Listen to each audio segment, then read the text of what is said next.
Nithin. How are you? Doing good, Sudhir. Thanks. Thanks Excellent. for asking. Thank you for joining us for the Chiratae Vision series. There's a lot of people, a lot of entrepreneurs who look up to you, and on having built an enormously successful, scaled technology organization in the public markets as such. And your sharing of experiences will be very helpful, and that's the reason why we are here. So thank you again for joining us. Yeah. Thanks for inviting. How did you come about the idea of starting Zerodha? I started trading the markets quite early. I started trading when I was 17. So this was back in the late 90s. By the time I finished my college, it was around the same time I blew up as well. So I went and joined a call center. I traded nights. Traded during daytime, work nights. I did that for 3-4 years. In 2005, I met the first like a person who said, "Can you manage me some money, manage my money?" And so that's when I quit my job and started a portfolio advisory business. And then in 2006 became a sub broker, like a franchisee of a larger broker. And 2006 also is when Nikhil, my younger brother, joined the business. And then with time we realized that Nikhil is a better trader than I am, and and we didn't really require two people to sit and trade the markets. So and that's around the time I also thought there's an opportunity to be a better broker in this country. And better broker for very active traders. And I mean, what Zerodha is today was not the intent when we started with. I mean, we thought we are going to build a niche community of very active day traders, which is an options traders, right? And I think the enabler for this was really National Stock Exchange launched a platform called NSE Now. Right.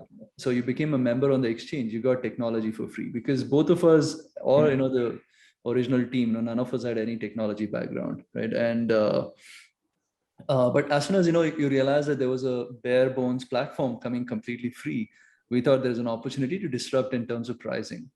And there was always financial services firms across the world are quite opaque in the way they work. And we thought there's always an opportunity to disrupt on the transparency side as well. So we started in 2010 thinking that we will build a small niche community addressing to these two problems.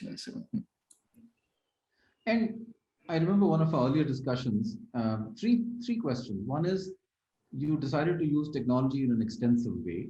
How did that come about? Second is, you did mention in one of our discussions a couple of weeks back about a no-fee platform. So if you can give us a view on that, because every entrepreneur needs to earn also. Right.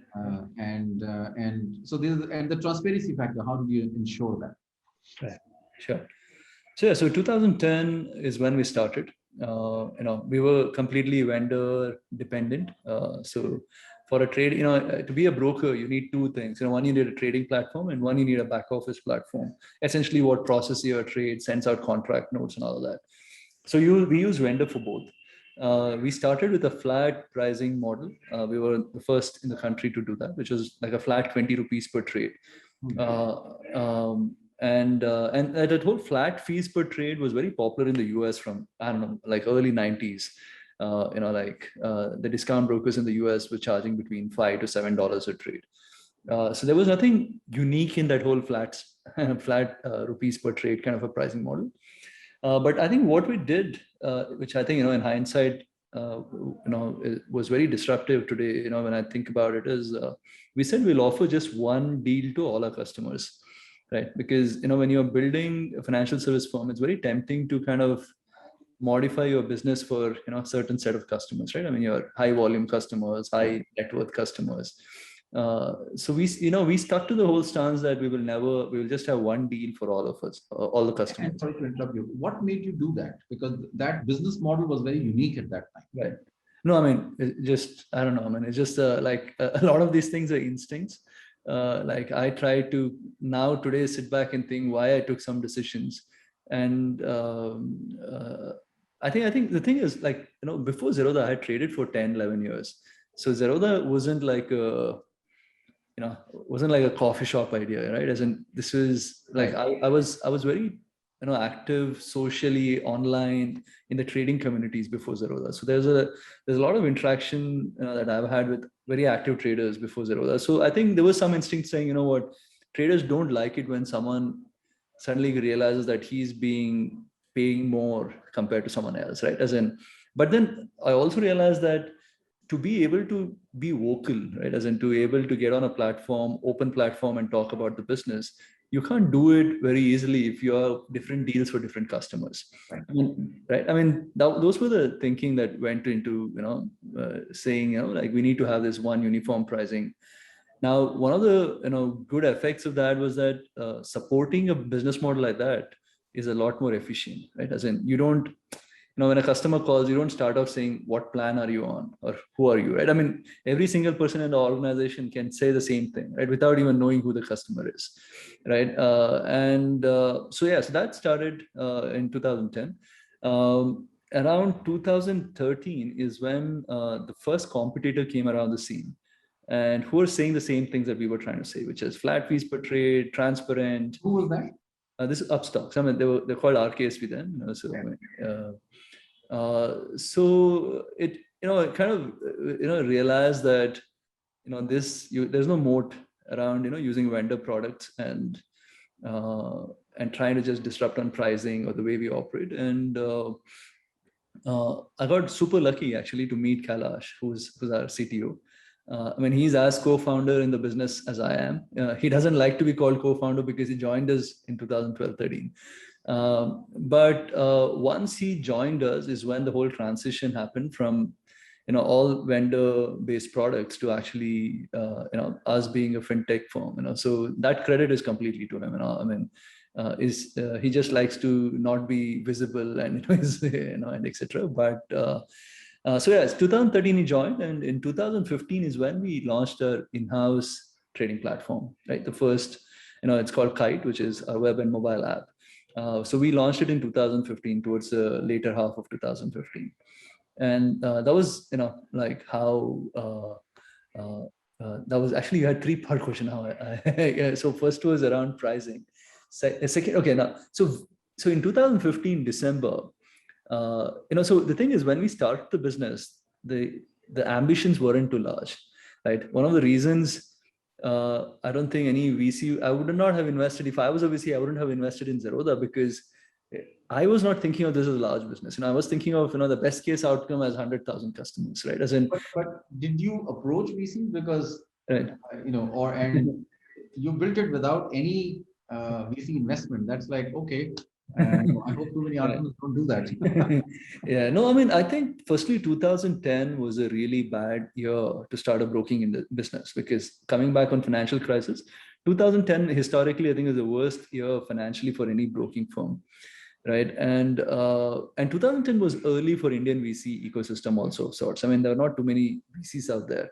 It was very few. Yeah, very few, right? So I mean, I met a few, but like I said, I think I was quite raw. I don't think I would have invested in myself if I was like a VC type. So yeah, so we started off saying we want to build the business for a niche community, but then once Kailash joined, and then we started our product going, our ambitions kind of grew, right? As in, and then when we were launching Kite, the idea was that we are now trying to build for a larger audience, investor audience, right? So if you look at Kite, I think the big challenge for us was that while you had to give all the bells and whistles that active traders need on a platform, you also had to keep it very minimal for first-time investors, right? So I think Kite does a great job of that, and that's what is very unique about about Zerodha today, right? And so now that we knew that we have to go to the larger audience, we said we need to maybe change the business model a little, right? That's when we went zero brokerage for equity investing in 2015 December. Was that to bring in a lot more investors onto the platform? Because I mean, in India, it does happen that, okay, I remember this ad about where somebody is about to buy a ship and says, "Kitna deti hai?" So, no, like I think in the business of money, right, credibility is a big problem, right? As soon as you say your costs are lesser, you question credibility, right? As in, what is the catch? Will you run away with my money, right? I mean, you would not keep your money in a bank that gives you, say, 3 basis points more than, 3 percentage points more than say State Bank of India in FD, right? I mean, you question the credibility of the bank. So low cost doesn't really mean like you can trust, right? As in, and but yeah, so but the thing, I think what triggered us to go that zero brokerage was that we were getting labeled as use Zerodha only if you want to do active trading, right? If you want to invest, go use a whatever bank broker or whatever. And we were trying to change the image for the business. And at that point of time, I think equity investing was giving us like 3 or 4% of our revenues, and we were like, you know what, let's let go of this 3 or 4%, and maybe it will help change the image for the brand, and it did, because it was probably one of those inflection points in the journey. There have been 2 or 3. I think the first one was when Kailash joined. Second one was this point of going zero brokerage, because suddenly, we got a lot of press, and virality kicked in. Because zero has this whole eye candy to it, right? As in 20 to 0 is not like a large distance. But suddenly, people started talking about Zerodha, and then people came use the product and they like the superior product, right? As in, so you're giving a platform at zero and you're a better platform than a lot of competitors out there. And then, the third inflection point in this journey was really in 2016 when Aadhaar could be used for onboarding customers, right? Because until then, we had to sign a 40-page document. Right. So the customer had to sign, courier, and do all of that, right? And it could never have scaled, right? So we were at 100,000 customers when I think we started this Aadhaar onboarding, online onboarding, and yeah, I mean we are 7 million today. So it what took 2 weeks, 3 weeks, came down to 30 minutes, right? And that was really the third inflection point, and from then the business really kind of took off in us. Very interesting. And there are many businesses who are now looking at Aadhaar in terms of scaling massively because it just makes life simple, or the whole India stack. Correct, right. Overall. And in your case, there is a proof point from 100,000 in 2016 to 7 million today. And the trigger point was Aadhaar. Absolutely. Actually, even like early last year, pre-COVID, we were at 2 million customers, right? So we have grown from 2 million to 7 million in the last 18 months or so. And again, there is another India stack component, because, you could now use UPI for IPO. Yes. Right? Because one of the big reasons for this growth has been that, we are now today able to power IPOs. We were never able to power IPOs for the first 9 years of the journey, because IPOs could only be done through an ASPA account. So, but now that you could do UPI using IPO using UPI, we are like, it's a big game, and especially to the retail right. Investor in the public markets. Absolutely. Yeah. Excellent. So, do you think, in the fintech space, you would encourage entrepreneurs to use more and more of the India stack components? Right from security to warehousing to vaults, to whatever. Absolutely, it's a no-brainer. I mean, we use DigiLocker, we use UPI, we use eNACH, we use Aadhaar. I mean, for authentication and sign. So it's a no. I don't think you can really survive today without the India stack. Without the India stack. Right? Yes. But this is interesting. Pre-COVID to today, from 2 million to 7 million. And I know that many technology businesses grew. Even in our own portfolio, in the Chiratae portfolio, 70% of the companies grew faster post-COVID than pre-COVID as such. What was the reason in your case? This actually happened. So in April last year, I had this long emailer that I sent out to our team saying, you know what, dude, shit's hit the fan. It's time to be, like monks, let's be as frugal as possible, because I think it'll take 2-3 years to recover, whatever, right? And I couldn't have been more wrong about my predictions. So I think what happened was leading into COVID, there was this SBI Cards IPO, which had enabled a lot of first-time investors to come apply for the IPO, right? Now, the subscriptions were very less, but people had demat accounts. So the first fall, I think a lot of these first-time investors who would open account, they invested, and the money made was so fast, right? I mean, the bounce back was so ferocious, and I think greed took over after that, right? As in, and bank fixed deposit rates were low, as in, people thinking about real estate investments and also. So this was really almost had like a FOMO of sorts. And then it's just carried on with the same, intensity and ferocity. And every new IPO, you're getting like so many first-time investors, and the fact that some of these IPOs have made money for investors. So all of that has helped. So it is. Like personally, I think it's greed. So I mean, greed is what's enabling so many people to come to the markets. But in some sense, I mean, maybe we'll agree to disagree. Greed is one way of seeing it, but fundamentally, the way I look at it is, Zerodha provided a easy to use platform, Right. and on the macro side, because of COVID related issues, Right. frankly, everybody was sitting at home. Right. And the computer was in front of them, and the infrastructure was available. And second, they were not doing any other sort of expenses, if I may just use a broad term. The IT person who went from from Bangalore to, let's say, Indore, had no more expenses to be made, no more travel, no more going out and having beer, and no more anything else. So no more rent. So to that extent, 10, 20, 30% of expenses were saved. Do you think that money, with the ease of use of Zerodha, actually flooded the market? No. I mean, absolutely. There is no doubt about it. I think savings, like even within our team, we kind of we have like an internal forum where we are actively talking about this. I think people's savings just shot up. So it had to go somewhere. Yeah. Right. And I think, like I said, I think that savings going, I mean, the fact that markets were doing better than bank fixed deposits by a significant margin is what I think has gotten a lot of people in. And also I think like I said, right, I mean, we also run Varsity, which is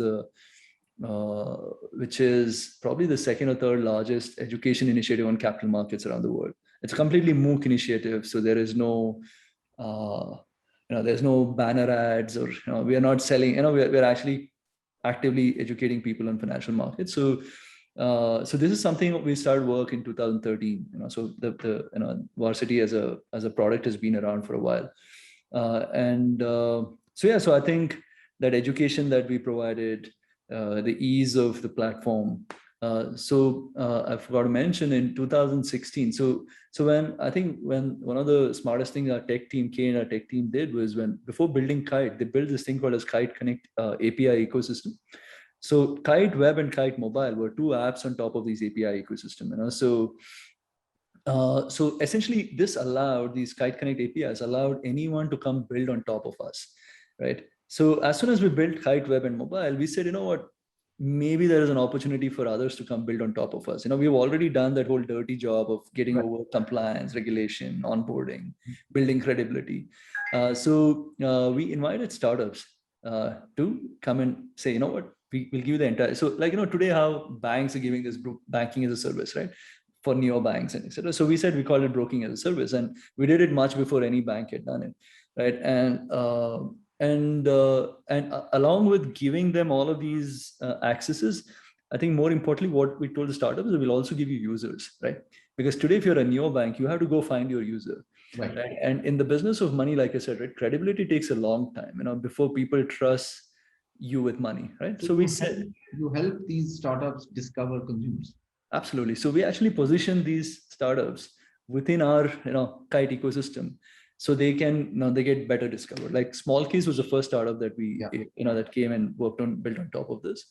So all our customers discovered Smallcase, and so like that there are, I think, almost 20 startups, out of which 12 of them have like live products which are and what we did is this initiative we called as Rain Matter, and we also started investing in these startups because we realized that because we are taking this risk of exposing the product to our customers and actively pushing it across to them, so maybe we should have some say in it. So we started taking minority stakes in all the startups that we worked with, and the initiative is called Rain Matter, and that is done quite well as well. So like I said, when I said, we got lucky, but we had all of this, there was a lot of effort that had gone behind, and then we got to be at the right place, right time.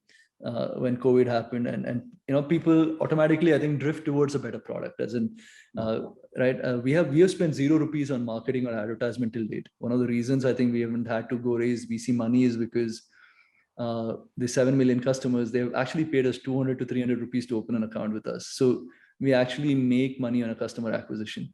And because it brings seriousness in the customer, right? Because today, when you're opening a broking account, he actually brings across a compliance cost. It's just not his onboarding cost. You have a long lasting compliance cost, right? Because you are now answerable to why you opened that person's account, right? What, if tomorrow that person messes up somewhere, right? So we said we want to cater to only people who are serious about trading and investing. And if a person can't pay 200 rupees, he probably isn't serious. I mean, but I like the innovation, which in the last maybe 2 years or 3 years, extremely high innovation and agility. And there's a market out there. You took the steps of the Varsity, which means you're creating a market right now.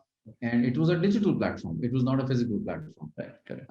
Yeah, Varsity is actually 2013. We started in, it is 6-7 years old. So even no, while like all of them suddenly fell into place in the last 2-3 years, I think we've been working on it for 4-5 years. So but scale may have happened, yeah. but in some sense, we have a program called the Midas program, which is again like a Varsity for venture, and where we take sessions on the science behind venture investing, just to make people understand.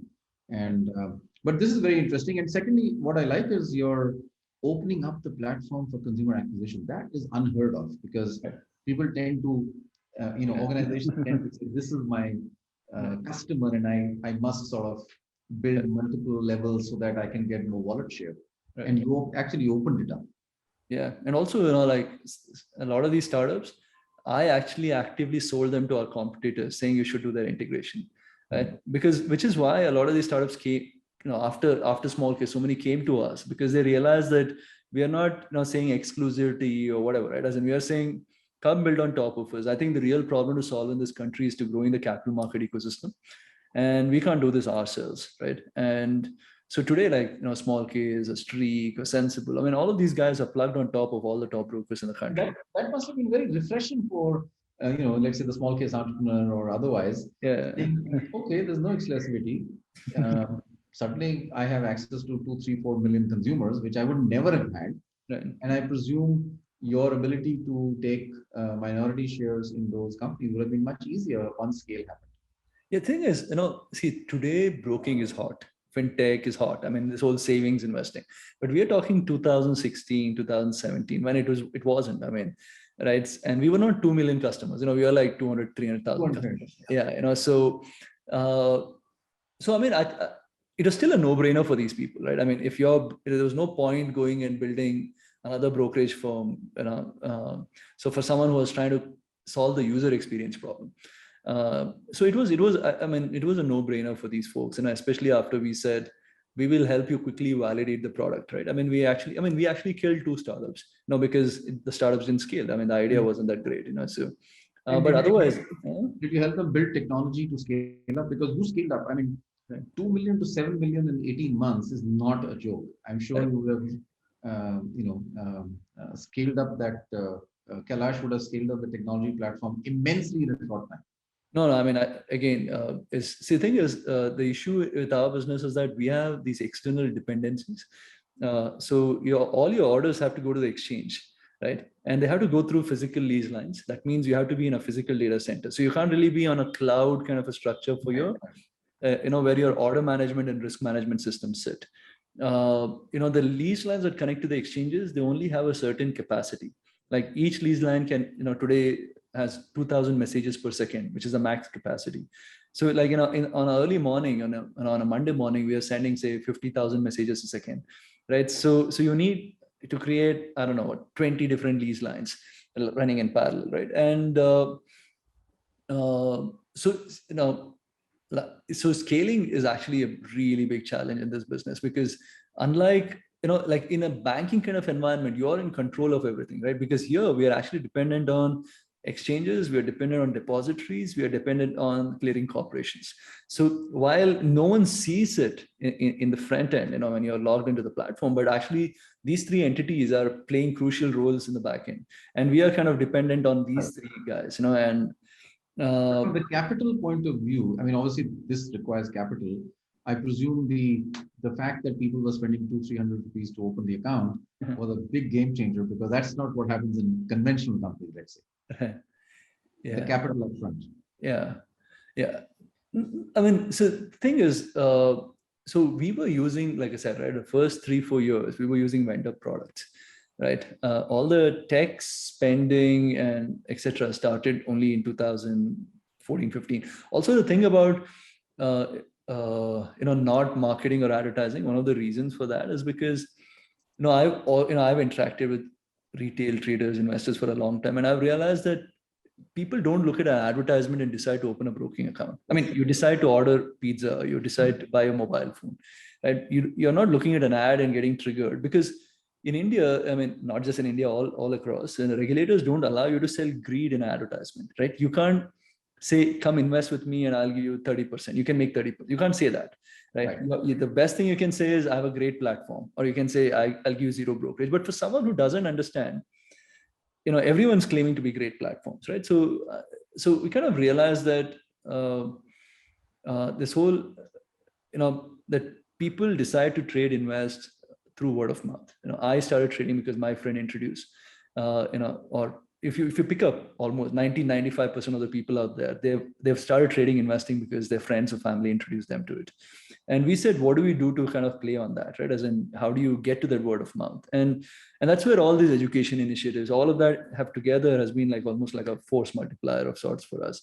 And yeah, the fact that we didn't, like our competitors spend between 2,500 to 3,000 rupees a customer to acquire. We don't have to spend that money to acquire. But at the end of the day, right, really, I mean, people, the reason we don't have a CAC is because I personally think we have a better product. Right? The day the product gets commoditized, I think we'll have to start spending on the CAC. So Zerodha is today at what scale and what is in the future? You've arrived at as a massive platform, leader in the market space, 7 million consumers. How many trades do you handle per day? We do in 6 to 10 million trades a day. So yeah, that's a massive community. Right. How do you see? What's your vision for Zerodha year from now, 2 years from now, 5 years from now? Right. Where is it going? Yeah, no, I think right from the start of the business, right, we've just gone with the flow types. I mean, the idea was to get up every day and get better at something as a business, and then let goddess of luck take. Because at the end of the day, you can only do what you have in control, right? As in this whole planning, etc. We haven't really done any long-term plan ever, right? I mean, but every day we're getting up and saying, you know what, there has to be something that gets better. And one of the open items on our list of things to do, which is what we are working on right now, is that we have realized that while we have tried to educate customers, it is probably not as efficient, right? Because today, in a world where people are distracted all the time, not everyone's going to sit through lessons to learn on finance. And even if they sit through, I don't know how many will actually understand. Right. So the next big thing that we're working on at Zerodha is this platform called Nudge, which is like a layer on top of the trading and mobile app, which alerts people when they're making trading and investing mistakes. Right. I mean, after trading in the markets for a long time, I think I've kind of realized that in trading, investing isn't about stock picking, it's about risk management. Right. It's about what you do before and after a trade versus actually what stock you pick. Right. Like, are you diversifying? Are you going with the trend? Are you going against the trend? Are you getting affected by, say, a disposition bias, which makes you sell your winners and buy more of losers, etc.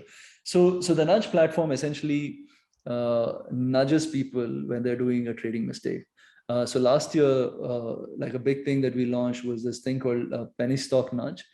So if you're trying to buy a penny stock, because a lot of people, first time investors think a stock at 5 rupees is cheaper than a stock at 500 rupees, right? So they're in their head, they're like a 5 rupee stock can become a 50 rupee stock, right? So So it was important for us to let them know that this 5 rupees stock is at 5 rupees for a reason, right? So if you on Kite today, if you're trying to buy a penny stock, we firstly scare the shit out of you.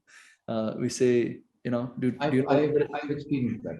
Yeah, so and yeah, so what we realize is that in that moment, right, from the time you decide what stock to buy till you press the buy button, that's when we have undivided attention from the customer, right? It's a fraction, it's a few seconds, but that's when, and we have realized that that's when you can use it for education, and not be paternalistic, take a, like a, like allow the customer to decide what he wants to do, but still nudge him to kind of maybe do the right thing. You're informing the consumer of the risk.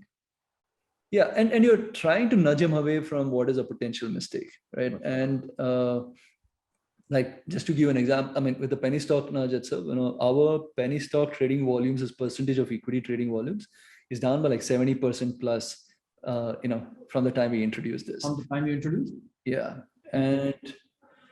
And the thing is, what we also realize is this, not raising money through this journey, right? And not being answerable to someone in terms of user growth or revenue growth. We have realized that we can actually take these bets, which can lead us to loss in revenue, because every trade not taken is a potential loss of revenue for the business, right? And we have realized that not everyone can do it, which means that essentially becomes our moat itself, right? As in the fact that we can do as a business what a lot of businesses can't do, is today our moat as as Zerodha. So, which is, I think, what is helping us stay ahead of the competition today, is that we can continuously do what is right for the customer, even if it means it's not for the business. And that's kind of helping us keep a lead on competition. It's very interesting. In some sense, you're saying be selective if and when you want to raise capital from third party. Absolutely. And in some sense, which obviously will drive people like me out of business, but you feel the freedom of deciding what's good for the business in the long term and not just the short term. Absolutely. Overall. I must tell you that VCs also think like that. So don't worry. But that's very interesting. So what next? The next 5 years? I understand you don't make plans that much, but I'm sure you have, some direction in mind, innovation, new technologies, new opportunities. Yeah. No, I mean, so firstly, I think we have not done a great job in helping customer do better with their money. I mean, of course, we have given great platforms, education, all these tools and utilities, but I think we need to do more to help customer do better with their money. And so that's really like top of priority list, to figure all ways we can help customers do better.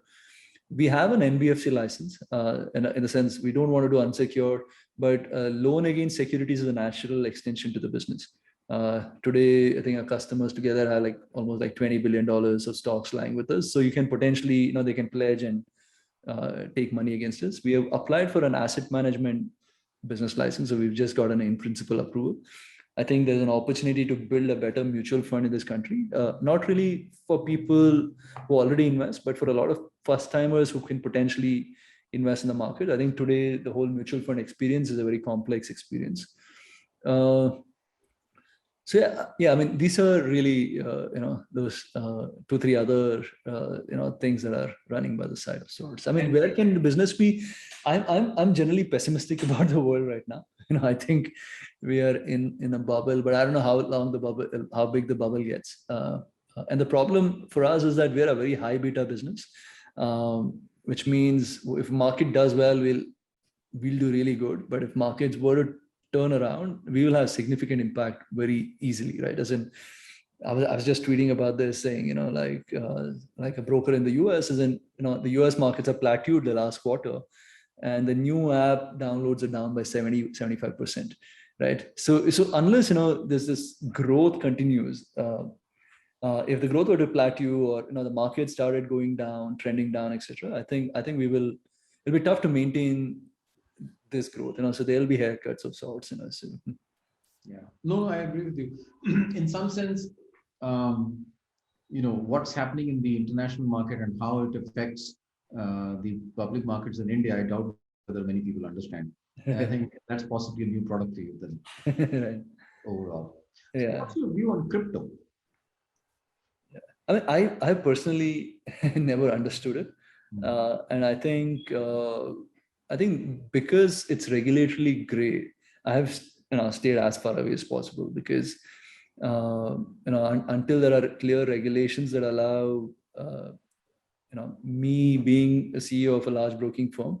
I mean, personally, also I've stayed, there have been opportunities to invest into almost all the crypto exchanges in India through Rain Matter, through personally. And we kind of knew that this will probably do well, as in we said no to these investments because we didn't want to seem that we have taken a chance in terms of regulations. How will crypto play out? I still have, I have no clue about it. But whenever regulations in India allow it, we will probably for sure allow, trading, investing in crypto, because we are a platform, and if people think exposure to crypto is going to hedge them against something, we should be enabling it. But I think the issue with crypto in India is that today, because it's regulatory gray, has the highest, potentially can disrupt businesses like us, like uh, uh, while I look at a lot of our existing broking competition, but usually, right, when you look at competition, you usually comes from a place where you're least expecting it. So, and crypto has that, has that potential chance that it can certainly come and disrupt all regulated brokers in the country, because in the broking business, the revenue really comes from very active traders, right?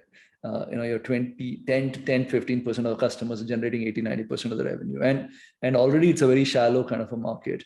So, if you had a significant portion of that active trading community suddenly jump ship, then that can have a long lasting effect for the entire industry.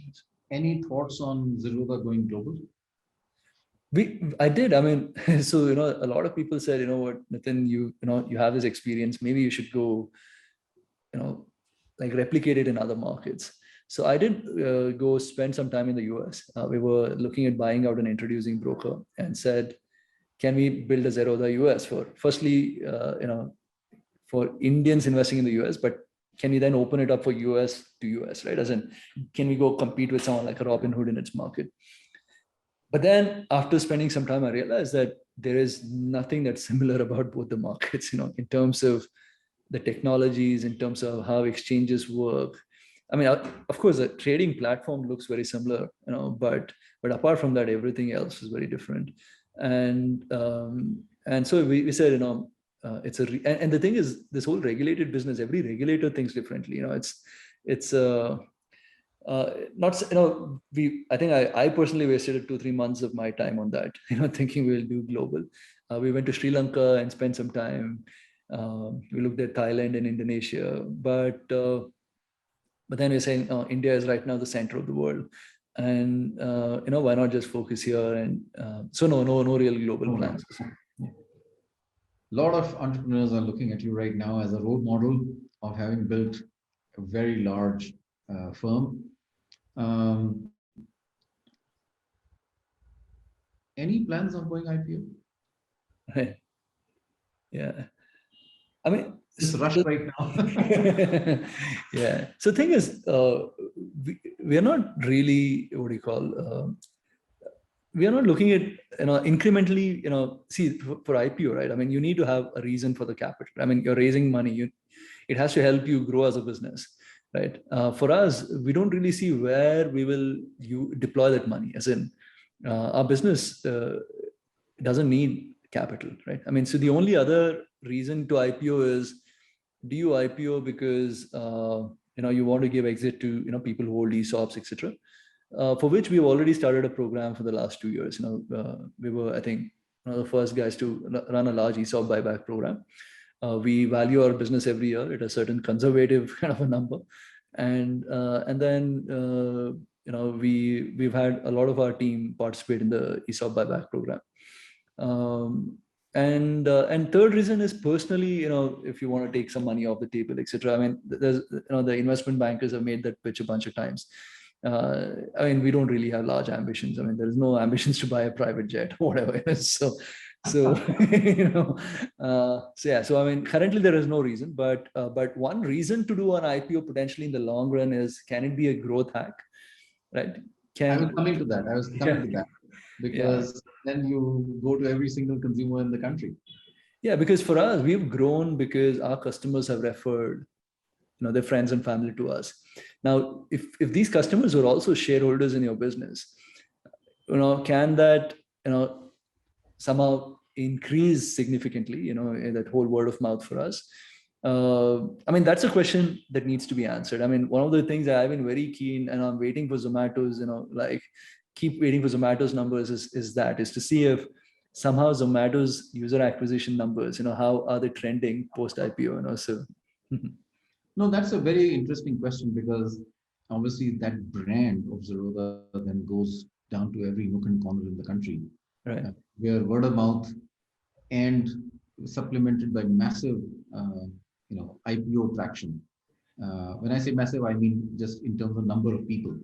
Yeah. Uh, The only issue with our industry, right, the broking industry, is that you're building a business for people who have money, right? And India, that's a really limited audience, right? As in, surplus money to be able to save, invest, right? I mean, I don't think that number is more than 4-5 crores. I mean, like, realistically, right? As in, but you're looking at 4 5 crores today, in some sense.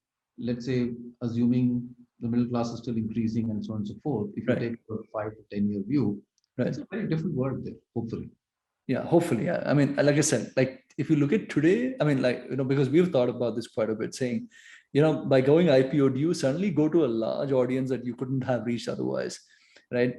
Today, the belief is it's no, in a it could be sense. no today, but Yeah, but emerging more, across yeah. yeah, yeah, understand. Any message for entrepreneurs who want to start a Zerodha like business? No VC money, no planes and jets to be bought. You're running everybody ground. Very deep tech, extremely trusted brand in the market space, and successful. Any advice for entrepreneurs? No, I think if someone's like, okay, just looking, I think these advice, works in a context, right? As in like this whole not raising money worked in our context. It may not work in someone else's context. So I don't know if there's one generic advice, but I'll tell you what has worked for me is, one, I think I ended up picking up doing something that I love to do in my life, which is trading and markets. Then I ended up building a business around it. So you're kind of, Doing what you like, yeah. yeah, building something around your like. So I ended up building it after 10-12 years of spending time honing my skill. So you kind of sharpened the axe before you went chopping wood, right? And then we always, this, we never, like, if you ask anyone on the team, we have never had any revenue targets as a business, user acquisition targets as a business. No one, no one in the office has a, sales target, sales as in, like a revenue target, right? So we're doing it because we enjoy doing it, right? As in, it's about, building a great product for your customer and continuously improve it. So keeping customer right at the core of it. And then, your team members are all you have, so just make sure you take care of them as your family, because, without them, you're nothing, so, and yeah, I mean, these are, I think, 3 or 4 things that has, kind of worked well for me. No, excellent, excellent. I think in the world of new, not only firms coming up, but trusted brands coming up, I do believe the next 10 years is very, very important for India. We are an Indian firm called Chiratae, and I think we'll hopefully follow your track in building a trusted Indian brand. And there'll be lots more coming up. And my I would not even hesitate to say that you led the game and technology brands in a difficult market overall. So congratulations, Nithin, and thank you so much for joining us. It's been really a pleasure. Thanks for having me on it, Sudhir.